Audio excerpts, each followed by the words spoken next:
त्वमेव माता च पिता त्वमेव त्वमेव बन्धुश्च शिखा त्वमेव त्वमेव विद्या द्रविणं त्वमेव त्वमेव सर्वं मम देवि।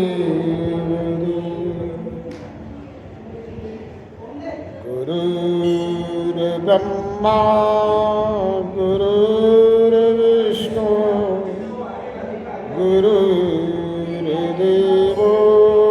महेश्वर गुरुर्साक्षात् परब्रह्म तस्मै श्री गुरुवे नमः।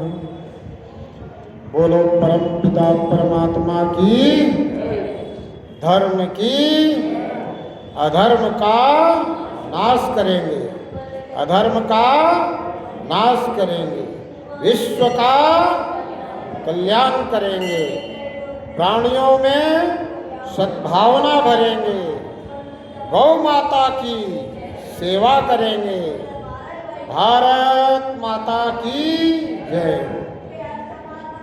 आज बहुत ही पावन दिन है।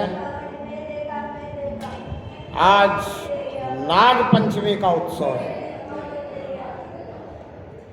ये हमारी भारत भूमि ऐसी भूमि है, ऐसी धरा है जहाँ हम अनेकों उत्सव मनाते हैं। उसमें एक उत्सव ये नाग पंचमी का भी है।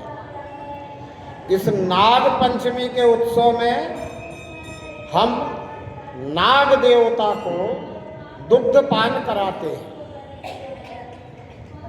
नाग देवता को दुग्धपान कराने वाले इस पूरे विश्व में हम अकेले सनातनी ही हैं और कोई नहीं है। देखो कैसी परंपरा हमारे ऋषि मुनियों ने, हमारे भारतीय मनीषा ने हमें दी। इतनी सुंदर व्यवस्थित स्वस्थ परंपरा जिसमें जहाँ लोग नागों से डरते हैं, नाग आ जाए तो उसे मारने की कोशिश करते हैं, वहीं हमारे ऋषि मुनियों ने हमें नाग पंचमी जैसा एक उत्सव प्रदान किया जिसमें कहा कि आपने नागों की सुरक्षा करनी है, नाग से भी आपने प्रेम करना है। जबकि ये नाग देवता अगर हमारे शरीर को कहीं से काट ले तो हमारे शरीर में जहर फैल जाता है और वो हमारे शरीर के मृत्यु का कारण बनता है। पर हमारे संतों ने, हमारी मनीषा ने इस बात को समझा कि मृत्यु नाग के काटने से नहीं होती। मृत्यु का तो कारण अलग है, मृत्यु तो निश्चित है, मृत्यु तो जैसे होनी है वैसे होगी। अगर किसी को श्राप दे दिया गया है कि तक्षक नाग के काटने से आपकी मृत्यु होगी तो वो होगी, उसमें तक्षक नाग का दोष थोड़ी है। ये समझाने के लिए कि आप कभी किसी का दोष समझते हो मृत्यु का कारण, कभी किसी का दोष समझते हो, ऐसा है नहीं। मृत्यु बिल्कुल निश्चित है। जो भी इस धरा पे किसी भी शरीर में किसी भी रूप से आया है उसका इस शरीर को छोड़कर जाना निश्चित है। जिसको दुनिया वालों ने एक शब्द दे दिया मृत्यु, संतों ने कहा शरीर पूरा कर गया। कि भाई जितना इस आत्मा का समय था इस शरीर में, वो समय वो आत्मा पूरी करके चली गई। इस बात को पूरी तरह से आत्मसात करने की जरूरत है। इसीलिए ये नाग पंचमी का उत्सव है। और इस नाग पंचमी के उत्सव के दिन हमें अपनी संस्कृति का महावाक्य याद आता है, जियो और नहीं। यहाँ हम भूल जाते हैं। हमारी संस्कृति जियो और जीने दो से भी ऊंची संस्कृति है। हमारी संस्कृति जियो और जिलाओ की संस्कृति है। आज हम नाग पंचमी नागों को जिलाने के लिए मना रहे हैं, नागों को सिर्फ जीने देने के लिए नहीं, नागों को जिलाने के लिए दूध पिला रहे हैं, सिर्फ जीने देने के लिए। इसलिए अगर हमारी संस्कृति के विषय में कोई पूछे कि हमारी संस्कृति कैसी संस्कृति है, तो हमारी संस्कृति जियो और जिलाओ की संस्कृति है। हमारी सभ्यता जियो और जिलाओ की सभ्यता है। हमारी संस्कृति खाओ और खिलाओ की संस्कृति है। हमारी संस्कृति जहाँ खुद के शरीर के बारे में चिंतन करती है, वहाँ दुनिया के हर प्राणी के शरीर के बारे में चिंतन करती है, सबको जीने का आधार देती है।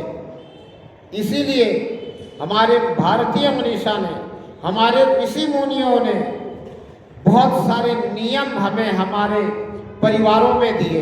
जैसे तवे की पहली रोटी गाय को, किस लिए? सिर्फ गाय को जीने देने के लिए नहीं, गाय को जिलाने के लिए, कि आप अपने घर से तवे की पहली रोटी गौ माता को इसलिए दें क्योंकि आपको अगर आपके शरीर के लिए आहार की जरूरत है तो गौ माता को भी उसके शरीर के लिए आहार की आवश्यकता है। इसलिए ये जियो और जिलाओ की संस्कृति है। आपको हमारे संतों ने, ऋषि मुनियों ने, भारतीय मनीषा ने कहा कि आप अपने तवे की अंतिम रोटी किसको दो? कुत्ते को। क्यों? कुत्ते को भी जिलाने के लिए। तो हमारी संस्कृति जियो और जिलाओ की संस्कृति। और आप क्या क्या करते हैं, संतों ने आपको क्या क्या सिखाया, हमारी भारतीय मनीषा ऋषि मुनियों ने क्या क्या सिखाया? बोला प्रत्येक जीवों के लिए, प्रत्येक जीवों को जीने के लिए तुम आधार बन जाओ। चिड़िया के लिए दाना, चिड़िया के लिए जल, कुछ पक्षियों के लिए फल, मछलियों के लिए तक दाना। जाओ बोले अपने जहां जलीय जीव हैं उनको भी कुछ ना कुछ दे करके आओ। हम जाते हैं कि नहीं जाते हैं? करते हैं। ये हमारी भारतीय सभ्यता संस्कृति की देन है। ये है हमारी भारतीय सभ्यता संस्कृति, जियो और जिलाओ की संस्कृति, खाओ और खिलाओ की संस्कृति, जिसमें हम प्रत्येक जीव को जिलाना और बचाना चाहते हैं। हम चाहते हैं कि इस प्रकृति को जैसे परमात्मा ने सुंदर नियोजित करके बनाया है, ऐसा ही संभाल करके रखे। इसलिए हमारे संतों ने, हमारे ऋषि मुनियों ने और आज के पर्यावरण विदों ने भी आपसे अनुरोध किया कि पेड़ लगाइए, धरा को हरा भरा बनाइए ताकि पर्यावरण शुद्ध रहे। आप शुद्ध वायु चाहते हो, आगे आने वाली आपकी जो पीढ़ी है उसको भी अगर शुद्ध वायु देना चाहते हो तो आपको क्या करना होगा? ज्यादा से ज्यादा पेड़ लगाने होंगे, ज्यादा से ज्यादा पेड़ों का संरक्षण करना होगा। और आपको ये बताया कि आप पीपल के पौधे को जल देते हो, ये बड़ा पुण्य का काम है। क्यों? क्योंकि जो पीपल का पेड़ है वो 24 घंटे आपको ऑक्सीजन दे रहा है, 24 घंटे आपके पर्यावरण को शुद्ध करने में लगा हुआ है। जो ऑक्सीजन प्रत्येक प्राणी को चाहिए वो कौन दे रहा है? पीपल का पौधा दे रहा है। तो फिर क्या बताया? बोला पीपल के पौधे में आपके सभी देवताओं का वास है। तो ये हमें ये सिखाने के लिए कि हमारी संस्कृति जियो और जिलाओ की संस्कृति है। तो हम जिलाने के लिए प्रयासरत रहते हैं और रहना चाहिए। इसलिए हमें ज़्यादा से ज़्यादा पौधारोपण करना चाहिए। अब लोगों को समस्या ये है कि जगह ही नहीं रही, कहाँ पौधे लगाएं। शहरों में जगह नहीं है और कहीं जगह नहीं है। अरे आप लोग घूमने फिरने भी जाते हो, बहुत कुछ आपका ध्यान इंटरटेनमेंट की तरफ भी है कि कभी कभी कहीं ऐसी जगह पे भी चले जाया करो जहाँ जगह ही जगह है पेड़ पौधे लगाने के लिए, जंगलों में और में कहीं बियाबान में। कभी आप अपने रेलवे स्टेशन से थोड़ा 1-2 किलोमीटर दाएं बाएं भी जाके देख लिया करो, रेलवे के पटरी के किनारे बहुत जगह खाली पड़ी हुई है, वहाँ आपने जाकर के पौधारोपण बीजारोपण कर देना है। आप एक बार बीज लगा दीजिए, ये मत सोचिए कि होगा पौधा कि नहीं होगा, यहाँ कौन इसकी संभाल करेगा। अरे ये प्रकृति सबका संभाल करती है, प्रकृति उस पौधे का भी संभाल करेगी। और अगर आपने 100 पौधे लगाए, उसमें से 99 भी खराब हो गए, एक भी चल गया तो ही बहुत है। आप इस बात को समझें कि आपका प्रत्येक पौधा ही ठीक से चलना चाहिए। उसके लिए तो आपको अच्छी जगह, अच्छी व्यवस्था से कार्य करना होगा। अगर है तो अच्छी बात है, आप कीजिए। आपका प्रत्येक पौधा जो है प्रफुल्लित हो, वो आने वाली पीढ़ी के लिए इस पर्यावरण के शुद्धिकरण में कार्य आए, उसका पुण्य आपको मिले। पर अगर आपके पास ऐसी व्यवस्था नहीं है तो जहां भी जगह दिखती है, जितनी भी दूर जहां आप व्यवस्था नहीं दे पाते, आपकी अवस्था नहीं है कि आप वहां व्यवस्था दे पाओ, फिर भी आप बीजारोपण कर दो, पौधा लगा दो, प्रकृति इसे संभालेगी। आप कुछ तो करो।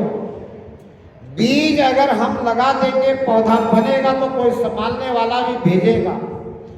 हमारा शरीर अगर उत्पन्न हुआ तो पूरा जीवन माता पिता हमारे शरीर की ख्याल नहीं रखते हैं, तभी तक ख्याल रखते हैं जब तक ख्याल रखने की जरूरत है। उसके बाद हम स्वयं भी रखने पा रहे हैं अपने शरीर का ख्याल। और अगर हम अस्वस्थ हो जाते हैं, अपने शरीर का ख्याल नहीं रख पाते हैं, तो भी तो बहुत सारे लोग दूसरों के शरीरों का ख्याल रख रहे कि नहीं रख रहे।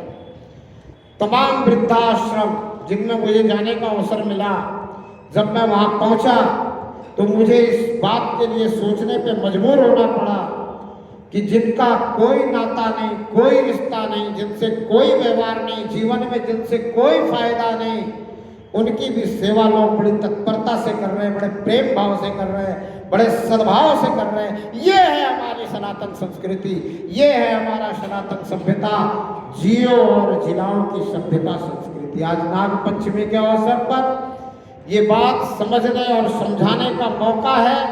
इसको समझने और समझाने के लिए हमें खुद इस बात को पहले समझने की जरूरत है। और ये बात समझने के लिए ही मुझे लगता है आप सभी संतों के सानिध्य में आकर के संतों के विचार पुष्प को ग्रहण करते हैं। पर एक बात मैं आपसे बताता हूं, प्रथम भक्ति संतन कर संगा, दूजी मम रति कथा प्रसंगा। पहली भक्ति है संत का संग कर लो, पर अगर आपने दूसरी भक्ति शुरू नहीं की तो पूरी नौधा भक्ति कैसे कर पाओगे। और नौधा भक्ति अगर आपकी नहीं हुई तो मंजिल को कैसे प्राप्त करोगे।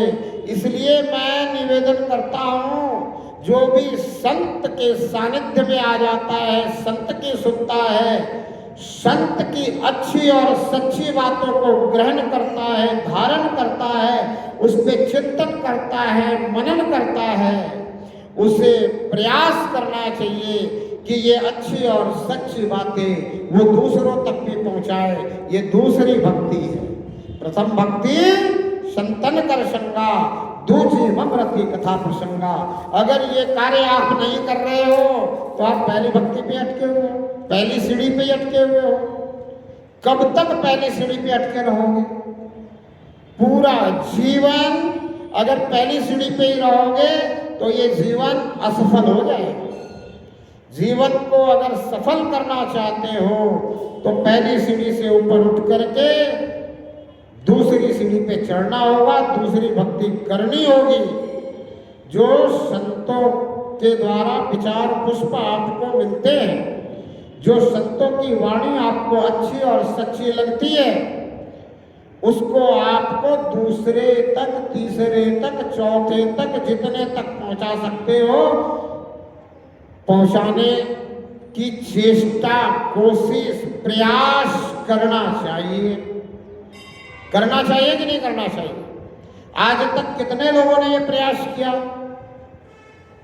किया है तो बहुत अच्छी बात है, और अगर नहीं किया है तो आज से ये प्रयास आपको करना है। आप किस किस तक ये बातें पहुंचा सकते हो? अपने पारिवारिक जनों तक, अपने रिश्तेदारों तक, अपने प्रेमी मित्र तक, अपने घर के नौनिहालों तक। आप समझते हो ये छोटे बच्चे क्या समझेंगे? ये छोटे बच्चे को ही समझाने की जरूरत है, वो ही समझेंगे। बार बार समझाते हो आप दुनियावी बातें। छोटा सा बच्चा, मैं जब छोटा बच्चा था तो मेरी माँ बोलती थी ये तितली, मुझे बोलना नहीं आता था, मैं उंगली करता था, फिर बोलती थी तितली, फिर भी ना बोलना आए तो फिर इशारा, फिर प्रयास कि ये बोलना सीख जाए, इसे पता चल जाए कि ये तितली है, इसे इसका रंग तो भा रहा है, इसे इसका उड़ना तो अच्छा लग रहा है, पर इसको पता चल जाए कि इसको दुनियावी लोगों ने क्या शब्द दिया है इंगित करने के लिए। इसलिए बार बार प्रयास। तो जहां हम दुनियावी बातें, दुनियावी चीजें, दुनियावी शब्द बच्चों को, नौनिहालों को समझाने के लिए 10-20 बार बताते हैं, तो अच्छी और सच्ची बातें जो जीवन में उपयोगी हैं, जो चरित्र निर्माण में उपयोगी हैं, जो व्यवहारिकता के लिए चाहिए, जो नैतिकता के लिए चाहिए, वो भी उनको बताएं। हम ये ना सोचें कि ये क्या समझेगा। अरे करत करत अभ्यास के जड़मती होए सुजान। आप अगर उसके साथ अभ्यास करोगे, प्रयास करोगे, तभी उसका जीवन निखर कर ऐसा आएगा कि लोग आपका नाम लेकर के कहेंगे कि ये फलाने का पुत्र है, और एक दिन उसका जीवन ऐसा बन जाएगा कि लोग उसका नाम लेकर के आपको याद करेंगे। ये आप करोगे तब होगा। ये कौन करेगा? अभिभावकों को करना पड़ता है। ये अभिभावकों को बहुत जरूरी हो गया है करना। जब आप अपने परिवार के बच्चों को अच्छी और सच्ची बातें नहीं समझाते हैं, नहीं पहुंचाते हैं उन तक सारी बातें, तो फिर वो दूसरों के द्वारा बताई गई जो बातें अच्छी नहीं है, जो सच्ची नहीं है, उनको ग्रहण करने लग जाता है। जब आप अपने बच्चे को धर्म नहीं बताओगे तो लोग उसके दिमाग में अधर्म डाल ही देंगे। इसलिए आपको अपने बच्चों को, अपने नौनिहालों को धर्म बताने की जरूरत है, धर्म के गुणों को बताने की जरूरत है। इसलिए आपको अपने नौनिहालों को अच्छी और सच्ची बात जो यहाँ से आप सुन कर जाओ, समझ कर जाओ, जो संतों की बात आपको अच्छी और सच्ची लगे वो बताने की जरूरत है। और ये दूसरी भक्ति है, ये और कुछ नहीं है। कभी आप समझो कि ये और कुछ है, अरे ये दूसरी भक्ति है। प्रथम भक्ति संतन कर संगा, दूजी ममरती कथा प्रसंगा। अगर आप ये नहीं कर रहे हो तो आप भक्ति नहीं कर रहे हो, आप पहली सीढ़ी पे ही अटके हुए हो, आप भक्ति के क्षेत्र में आगे नहीं बढ़ रहे हो। इसलिए आपको ये करना ही है। अगर आप अपने आप को परमात्मा का भक्त कहते हो और आप चाहते हो कि आपकी भक्ति जो है वो आपके जीवन को सफल कर जाए, आपका जीवन सार्थक हो जाए, तो आपको ये कार्य करना ही चाहिए, करना ही होगा, अनिवार्यतः करना होगा। अनिवार्य है ये कोई ऑप्शन नहीं है आपका कि आप चाहो तो कर लो और ना चाहो तो ना करो।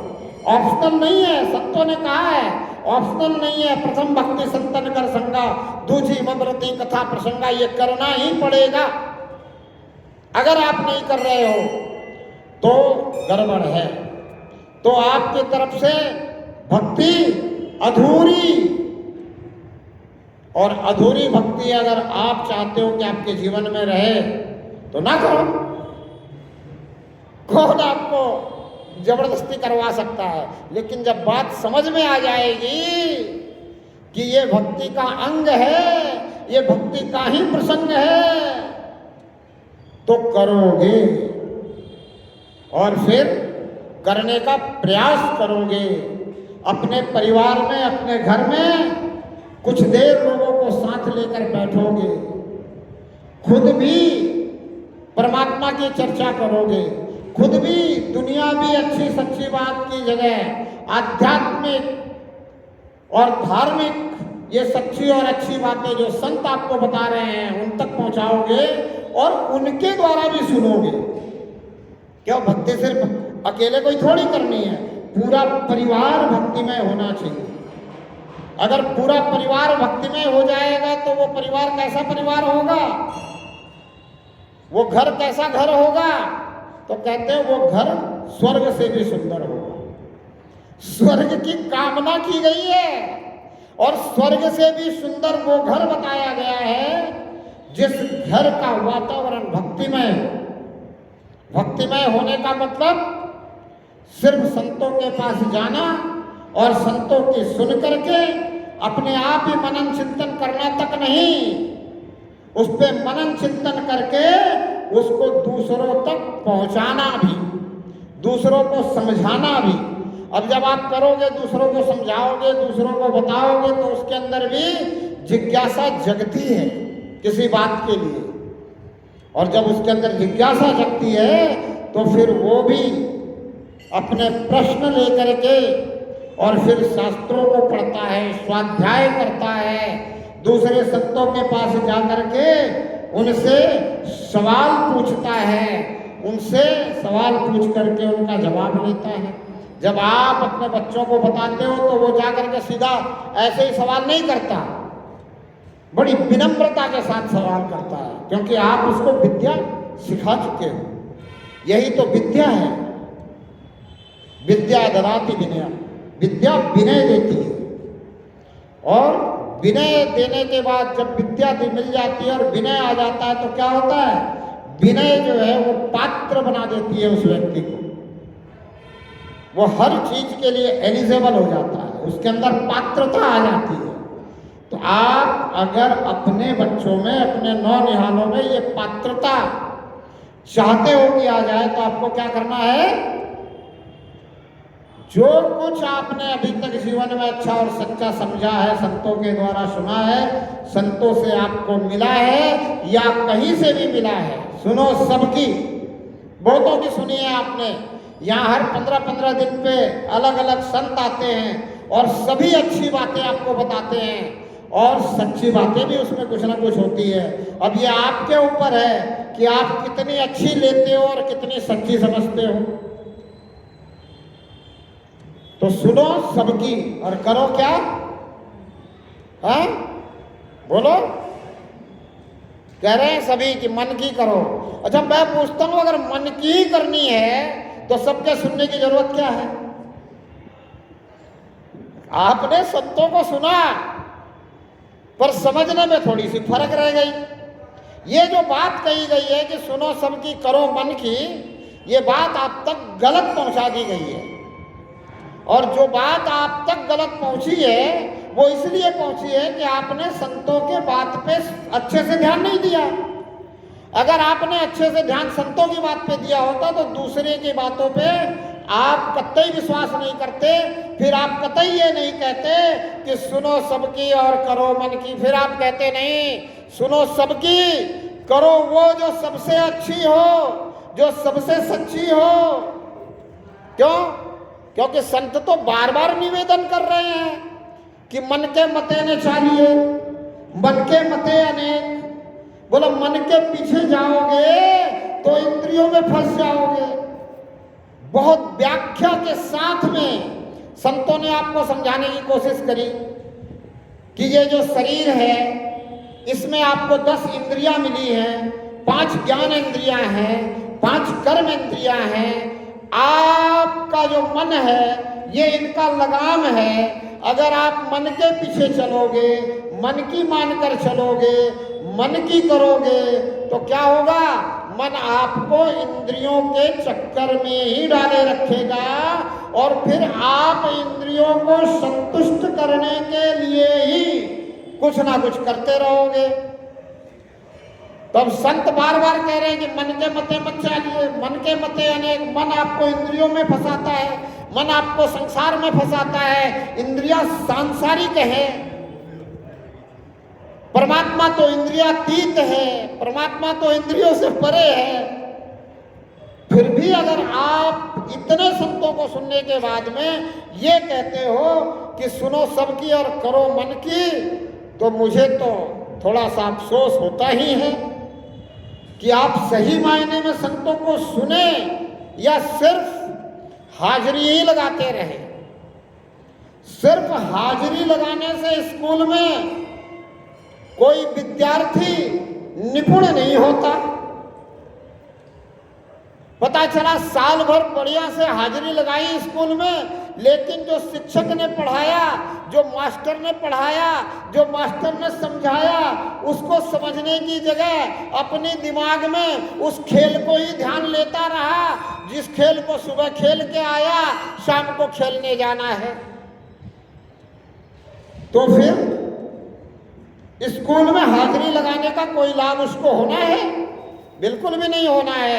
ऐसे ही अगर आपकी अवस्था रही, आए संसार से, बैठ गए यहाँ और संसार को याद करते रहे कि जाकर फिर ये करना है, वो करना है, बस इतना सा समय निकाल करके आए हैं यहाँ पे, उस समय में भी अगर आपने वही बातें सोचनी है कि अभी मैं ये काम करके आया हूँ और इस काम को आगे जाके पूरा करना है, तो फिर आप संतों की बातों पे सही ढंग से ध्यान नहीं दे पाते हैं। और संतों की बातों पे चिंतन और मनन करने की बात तो दूर ही रही।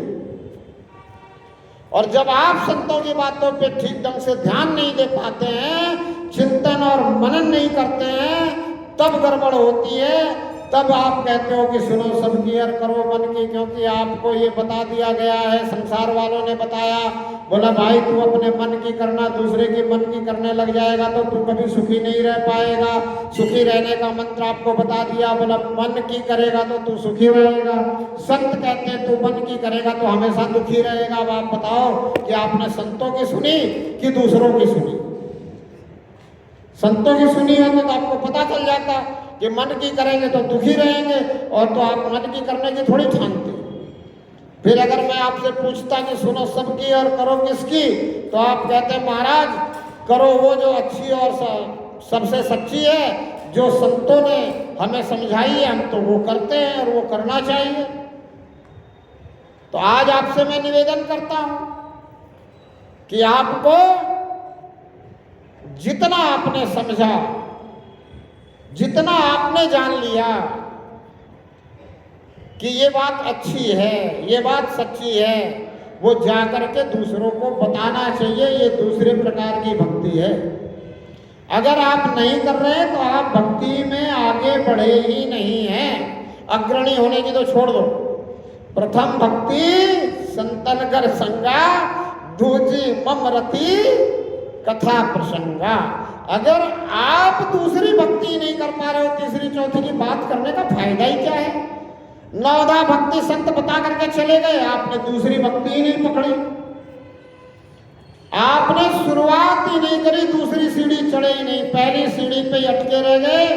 बोला हम रोज जाते हैं, रोज संतों की वाणी सुनते हैं और रोज वापस घर आकर के वही करते हैं जो हमने करना है। क्यों? क्योंकि सुनो सबकी और करो मन की। हमने सुन सबकी ली लेकिन करूंगा मन की। मन कह रहा लड्डू खा तो लड्डू खाऊंगा, मन कह रहा पेड़ा खा तो पेड़ा खाऊंगा। संत चाहे कितना भी कहते हो कि स्वाद से परे हो जा, सुन लिया संत की कि भाई स्वास्थ्य तब अच्छा रहेगा जब हम स्वाद से दूर हो जाएंगे। जब तक स्वाद में रहेंगे तब तक स्वस्थ नहीं रह पाएंगे। सुन लिया लेकिन मन कर रहा है। इसलिए खा रहा हूं, जो जो मन कर रहा है वो खा रहा हूं, और खा खा के फिर क्या हो रहा है, स्वास्थ्य बिगड़ जा रहा है। और जब स्वास्थ्य बिगड़ जा रहा है फिर क्या हो रहा है, फिर वो खा रहा हूं जो नहीं खाना चाहिए, जो मन नहीं कह रहा। अब दवाई खाने को, कड़ी दवाई खाने को किसका मन कहता है, किसी का मन नहीं कहता। इसलिए संत पहले ही जागरूक कर रहे हैं कि भाई संभल जाओ, ये मनुष्य योनि सिर्फ इंद्रियों के स्वाद लेने के लिए नहीं मिली है। अगर इंद्रियों का ही स्वाद लेने के चक्कर में पड़े हो तो मनुष्य शरीर प्राप्त होते हुए भी पशु ही हो। और कुछ संत तो कहते हैं पशु से भी नीचे गिर गए हो, और आज का मनुष्य तो पशु से नीचे गिरा हुआ दिखाई दे रहा है। सभी कह रहे हैं, जो गिरा हुआ वो भी कह रहा है। ऐसी बात नहीं है कि उसको पता नहीं है, लेकिन वो भी इसी चक्कर में पड़ा हुआ है कि सुनो सब केयर करो मन की। मन के चक्कर में पड़ करके अपनी आदतों को सुधारता नहीं है, अपने व्यवहार को सुधारता नहीं है, अपने चरित्र को सुधारता नहीं है, संतों की सुन करके चिंतन मनन नहीं करता है, अच्छी बातों को सुन करके उसको जीवन में उतारता नहीं है, सच्ची बातों को सुनने की इच्छा ही उत्पन्न नहीं होती है। कई जगह मैं जाता हूं तो मुझे पूछना पड़ता है कि आप लोग क्या सोच कर आए हो, कि संत जी आए हैं कुछ अच्छी बात बताएंगे। बोला हाँ। मैंने कहा कितने लोग ये सोच कर आए होंगे संत जी आए हैं सच्ची बात बताएंगे? कोई नहीं। किसी के दिमाग में ये है ही नहीं कि मुझे सच्ची बात जाननी है। तो फिर मैं पूछता हूं इसका मतलब तुम सब सच्ची बात तो जानते होगे ना? फिर भी जवाब आता नहीं, सच्ची बात तो हम जानते ही नहीं है। तो फिर सच्ची बात कौन बताएगा आपको? जो सच जानता होगा वही तो सच्ची बात बताएगा। संत किसको कहते हैं? संत कहते हैं जो बेअंत को जान लेता है।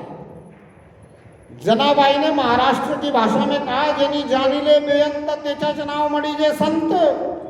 जिसने इस बेअंत को, जिसका कोई आदि नहीं कोई अंत नहीं, इसको जिसने जान लिया, इसको जिसने समझ लिया, जिसने इसका अनुभव कर लिया, जिसने इसका एहसास कर लिया, जिसने इसको पहचान लिया, इसी को संत कहते हैं। संत कोई इस भेष का नाम नहीं है।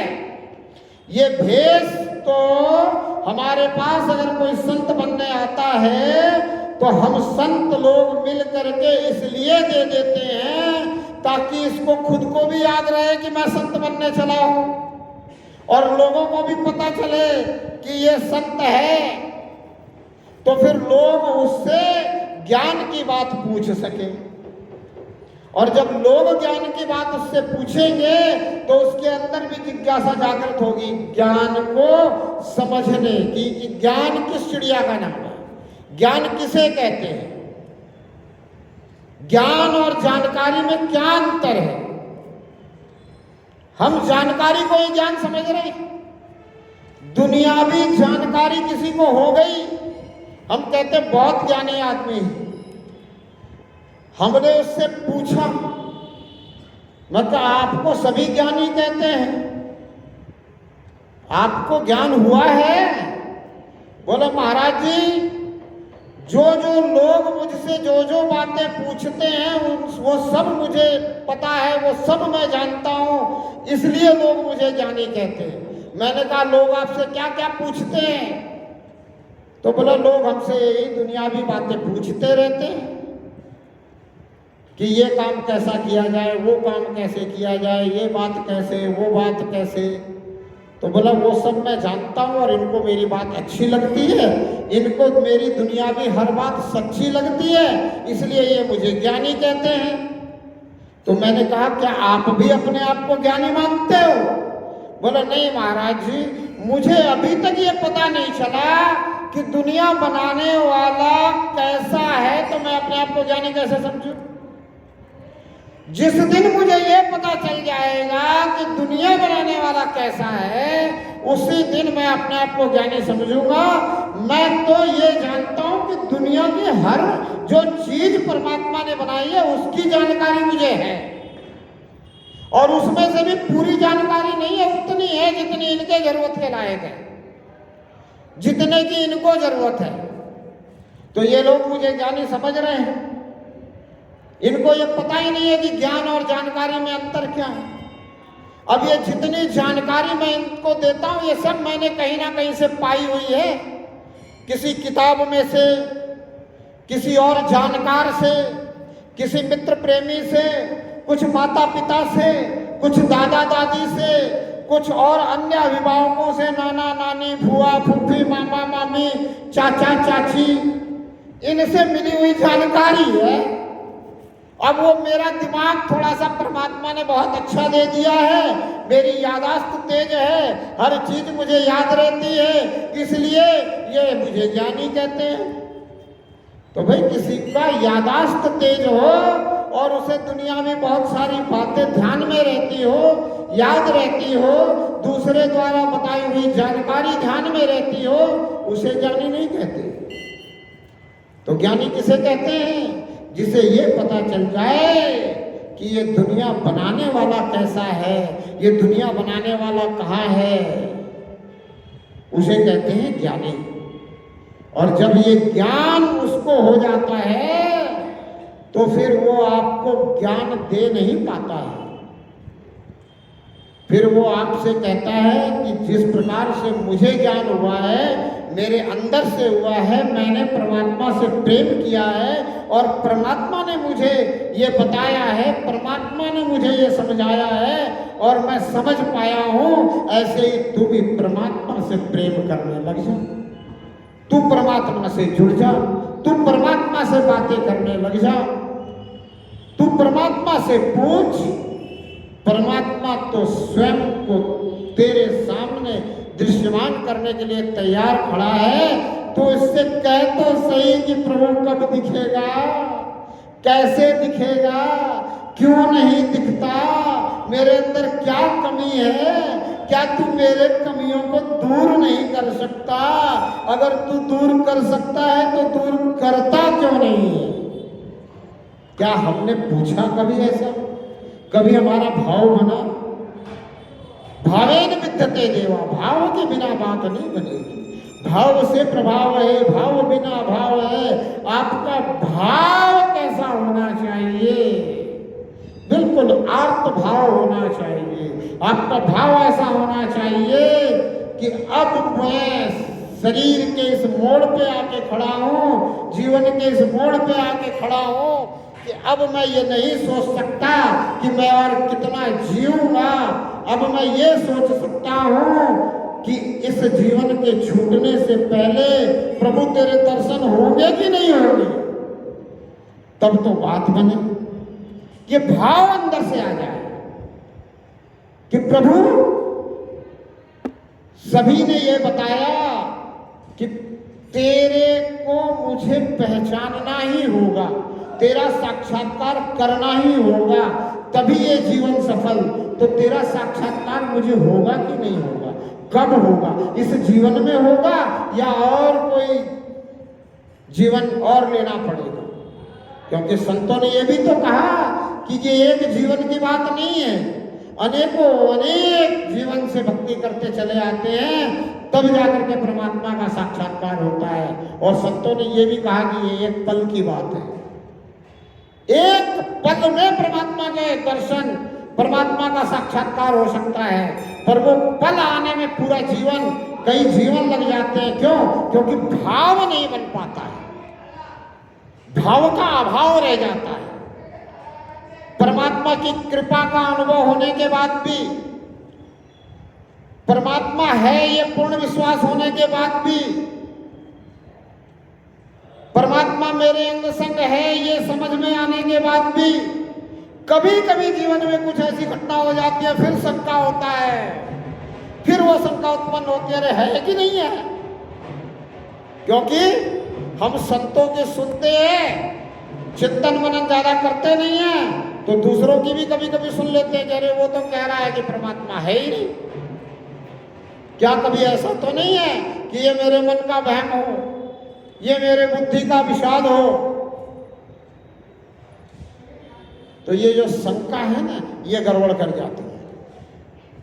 फिर हम सोचते हैं कि भाई मैं तो परमात्मा का बहुत प्रेमी हूँ, मैं परमात्मा से इतना प्रेम करता हूँ, मैं हमेशा परमात्मा को याद करता हूँ। अरे हमेशा आपने याद किया, हमेशा आपने फरियाद की, किस लिए की? ये बड़े मायने की बात रखती है कि आपने किस लिए याद की। शरीर के अंदर दुख हो गया तो बोले दुख में सुमिरन सब करे, सुख में करे ना कोई। शरीर के अंदर दुख होने के बाद तो सभी करते ही है। मानसिक दुख में भी अगर कोई ना याद करे, बहुत ज्यादा उसका आत्मविश्वास हो, आत्मविश्वासी व्यक्ति हो, तो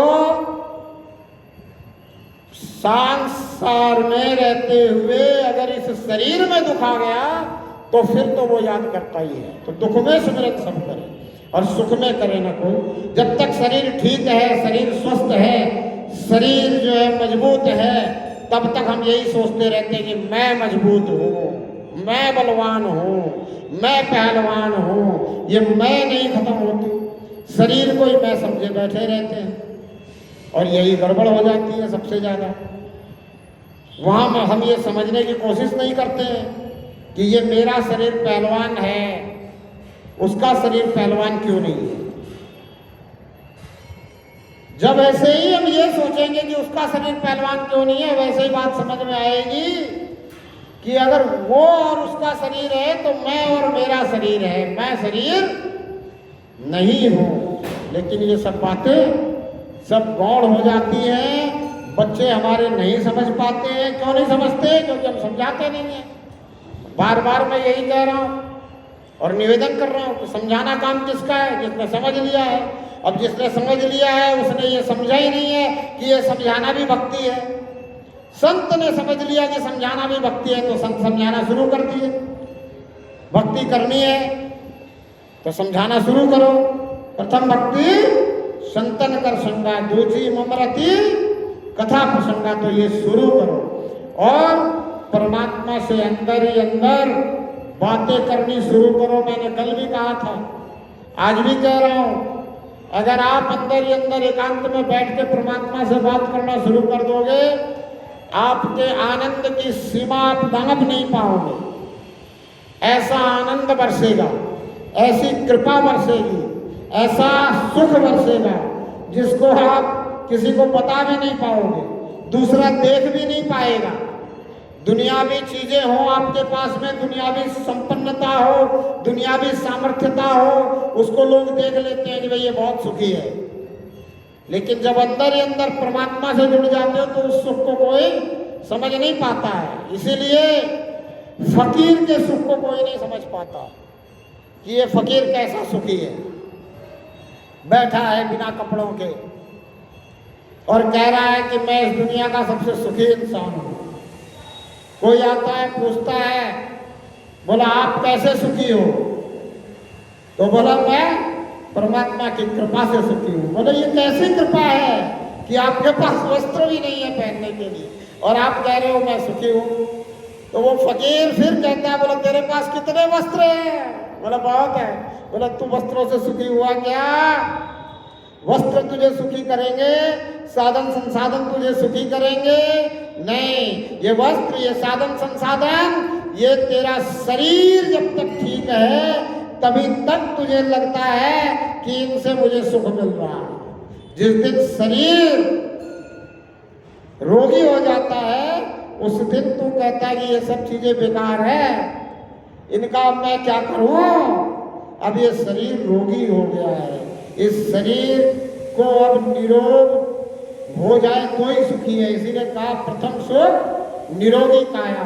तो फकीर कहता है कि मेरा शरीर निरोगी है, ये सबसे बड़ा सुख है। और ये बात अगर हम सभी समझ रहे हैं तो हम अपने नौनिहालों को ये बताना चाहिए। जब हम बताएंगे तो क्या होगा? फिर वो जो स्वाद के चक्कर में ऐसी वैसी जैसी तैसी वस्तुओं को अपने शरीर में डाल रहे हैं वो बंद कर देंगे। कर देंगे कि नहीं कर देंगे? तो उनका शरीर जो है निरोगी रहेगा, वो सुखी जीवन जिएंगे कि नहीं जिएंगे।